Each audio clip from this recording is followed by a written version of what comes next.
the bathroom is a place of privacy. Not for Maurice Corcoran, not when you have quadriplegia.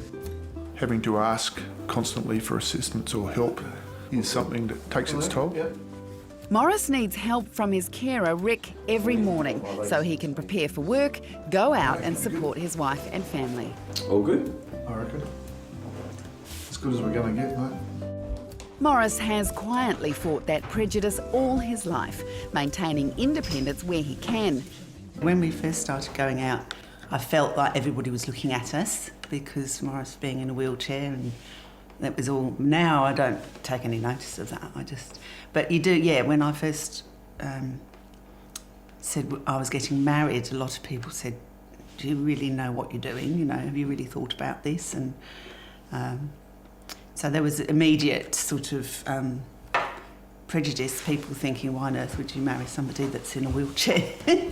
Almost 40 years in a wheelchair has taken its toll, especially on his shoulders, from transferring in and out of his chair and pushing himself around town. You know, I have trouble with arthritis and degenerating ability, and the deterioration of my shoulders and strength has made it much more difficult for transferring in and out of the chair. Maurice used to drive, but knew he would ultimately rely on public transport. In 1994, a person in a wheelchair couldn't get on a bus. That was when we decided that we need to be proactive and to hold a protest and blockade one of the bus depots. At one stage, in America, black people, Negro people, were not allowed onto public transport.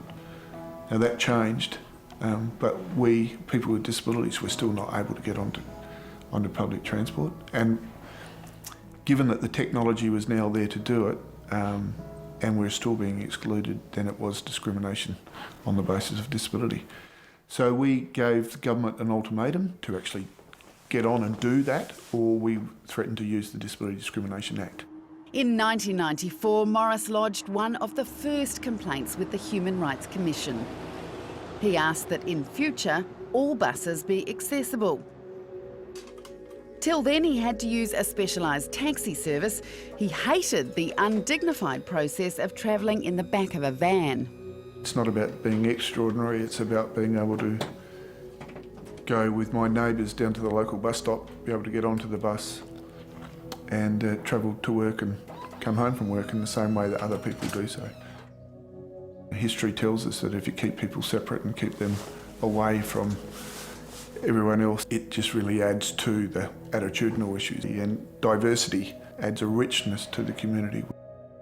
Maurice Corcoran's story is more than getting from A to B. Maurice also wants to have his place in the community. He doesn't want a taxi that's going to take him in a separate vehicle that's going to be hard for him to get in and out of. He wants, just like everyone else, to catch the bus and be able to get on and off the bus in the same way that I want, just like everyone else, to catch the train and know where I am when I catch the train. So removal of discrimination is as much about inclusion in community activities as it is about removal of physical barriers. Maurice's complaint started in South Australia, but the case went national. Prior to going to that full hearing, Queensland, Victoria and New South Wales Department of Transport applied to join the case against us, and the Australian Bus and Coach Association and the Bus Industry Confederation also applied to the Human Rights Commission to join the case against us. Maurice's landmark case delivered the biggest change in infrastructure resulting from discrimination legislation in Australia. And that was because they understood that whoever won that case, it was going to have national implications. Accessible transport standards have been introduced throughout Australia.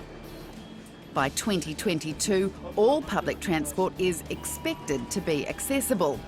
Not soon enough for Maurice. It should have taken 15 years generally to get all buses around Australia to be accessible.